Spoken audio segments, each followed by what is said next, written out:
วิธีการมั่วอยู่ตูบัญชีธนาคาร JDB และชีบัญชีธนาคารร่วมพัฒนาเนาะ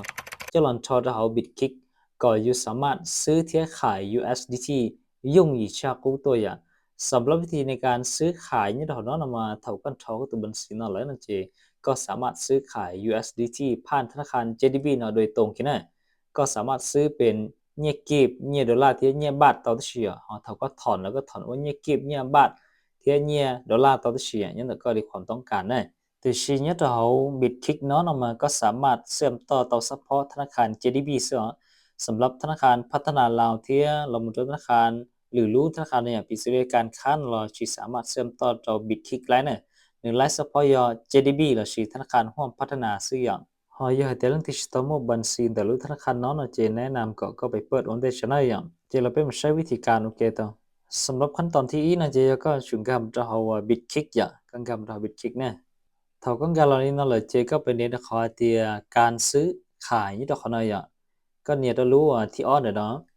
เจที่นอนนี่อยู่ชื่อจะเหรียญนี่นอนเลยอย่างเจก็อยู่แล้วค้นหาเนี่ยค้นหาเตีย USDT อ่ะก็ชอบชอบเป็น USDT เนี่ยเจก็มาเลือกอย่างก็มาเลือกขอเตีย USDT ขนาด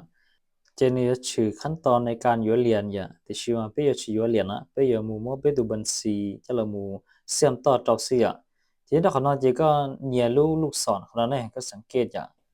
จะก็มึงเลือกเขาเนาะเนี่ยเพื่อเปลี่ยนสกุลเงินอย่างและชีสกุลเนี่ยนะในการว่าซื้อขายเหรียญแล้วเนี่ยที่นั่นจะก็เนี่ยเขาว่าเฟียสตินะอย่างเขาน้อยจะเขาว่าเนี่ยนะจะก็สังเกตอย่างนิ้วมั่วว่าเนี่ยดอลลาร์เทียเนี่ยไทยเทียเนี่ยกีบนะจะสำหรับขั้นตอนน้องนะเจเนี่ยก็เลือกซื้ออย่าเตียก็ตัวบัญชีธนาคารเฉียงเปิดเนี่ยกีบซื้อนั่นจะก็ใส่เนี่ยกีบนะอย่าเตียก็ตัวเปิดเนี่ยไทยเทียเนี่ยดอลลาร์เลยก็สา mỗi cho bạn sĩ cho mù xem to cho thế này chỉ có sai không đại dạng chỉ xem nó cũ là chỉ có sai nhẹ kia vấn đề này dạng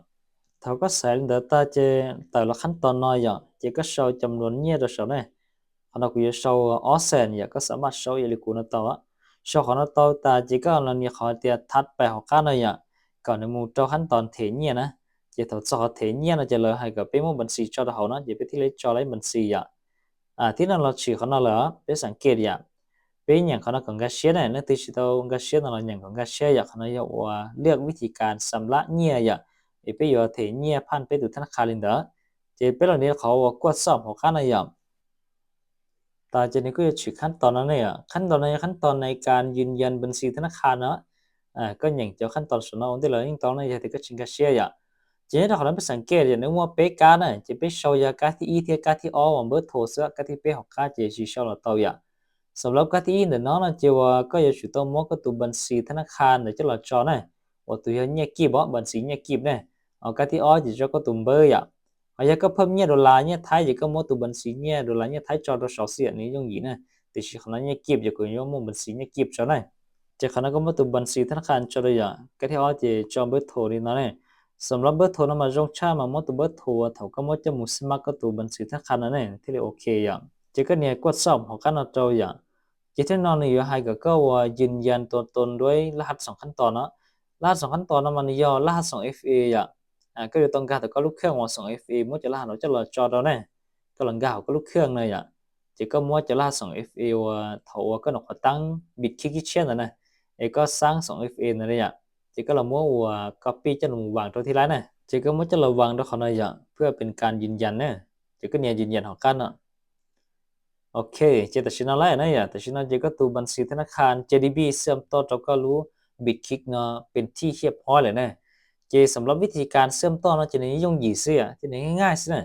เดี๋ยวก็สาชีว่าบัญชีเนี่ยกีบบัญชีเนี่ยบาทบัญชีเนี่ยดอลลาร์ลิจานเราก็ชี้อ่ะขั้นตอนนั้นสิจะในกู้ไล่เลยอ่ะตอนนั้นจะไปทีละก้าวละสิอ่ะทีละก้าวไปมุกวดสอบเชฟไปตัวบัญชีหนึ่งประตูเชื่อมต่อเราเนี่ยสำหรับการสังเกตเนาะเจก็เป็นเนี่ยได้ชอบโปรไฟล์ชนอย่าง จะก็วันนี้เขาว่าวิธีการสำระเงินนั่นแหละก็สังเกตอย่างก็จะปล่อยให้เตียในมั่วก็ตูบัญชีธนาคาร JDB ก็ชื่อว่าบัญชีธนาคารความพัฒนาเนี่ยดอกเนาะจะเขาถือว่าเรียบร้อยเลยเนี่ยสมบูรณ์อีโปรเซสเลยนะก็ตูบัญชีธนาคาร JDB เสริมตอนทอจอก็รู้บิดคลิกนะเรียบร้อยเลยจะนี่กู้ยงอยู่นะสินะ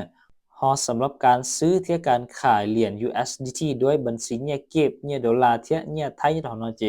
กู กูยาโอเนี่ยเราหรือแต่วิดีโอเราไปใช้กันในชิดซ้อนินเดทชอบสับสนเนี่ยแต่ชิกุนจังเตียนง่ายที่ยงยีเนี่ยไปสามารถเกิดตอนนี้อย่างจะยังแต่ไปมาเลเซียเนี่ยเราหรือแต่วิดีโอนะ